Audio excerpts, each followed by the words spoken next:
Well, it's about that time. That's right. Miata time. As you can tell, our Miata time clearly started out pretty rough there. Turned out there was a spark plug wire that wasn't seated in all the way, to which Mike said, "It's like, of course it's gonna run bad.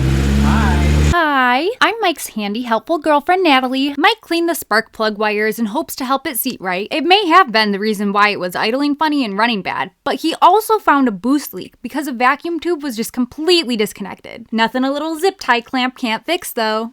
We next did a compression test to start diagnosing anything else that could be wrong with this Miata. Today, I learned it's the fuel pump fuse you unplug first. From experience, I've learned that looking for the fuse box is a small treasure hunt because every car has fuses hidden in different places. Not to toot my own horn, but I've done like a few compression tests now and am basically an expert. Okay, so next you have to unscrew each spark plug. It's also an important step because you can do a little quality control and see if any spark plugs are bad. It's not terrible. A little rich. Or signs of other issues. If you're like Mike and go the extra mile, give it a really good sniff. Overall, these spark plugs told us that the car was running a rich AFR. Once all 4 spark plugs are out, you screw the compression reader into the spark plug holes and start the car. You gotta check each spark hole for pressure. Each time we did it to our car, it showed, yeah, it's good. We took it on a test drive to make sure it was just that vacuum leak causing it to run weird and got about 4 feet out of the barn when Mike felt like the clutch could use some work, and looking at the clutch fluid, it needed work. If you're curious about how to do a quick, cheap clutch fluid cleaning, have we got the backyard build solution for you. Is this process a perfect flush for your clutch? No, but is it a quick way to give your car a little love and maintenance? Sure.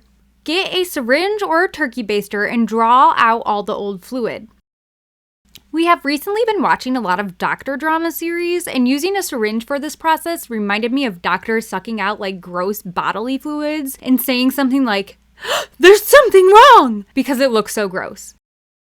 Just like the doctors would have done, after emptying the patient of bad fluid, we gave a transfer of some clean fluids. Next, we pumped the clutch 6 to 12 times. I don't really have a doctor analogy for this. We just did it enough. Like CPR! And of course, I helped with this and was reminded that driving is actually way more of a physical sport than people give it credit for. After all that, you repeat the process. Gross fluids out, new fluids in, pump the clutch, repeat. Our next activity was to make it sound less like an angry rattlesnake. This is what's rattling that nasty rattle.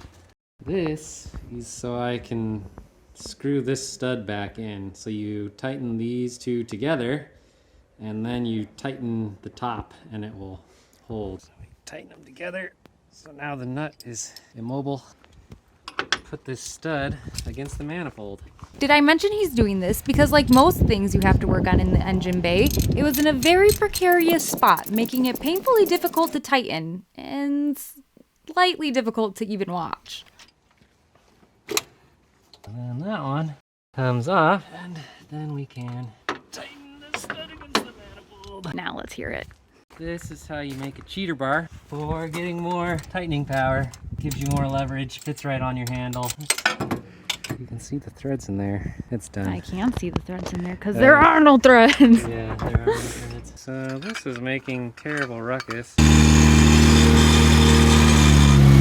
We'll have to get a new collar if we want to reinstall it. Did I mention there was this other piece of car that had to be taken out then reinstalled to reach that bolt that was also in a painfully annoying place? The moment came.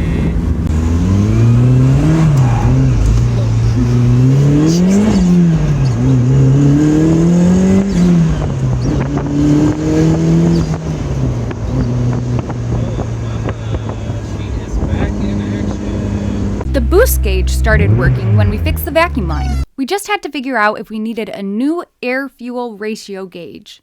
Well, I have to pull off all of this stuff So I can even get to the gauge to see where the gauge's power wire comes from. You really gotta get used to taking off one thing to find hidden screws to take off another thing so that you can take off the thing that you need to work on with cars.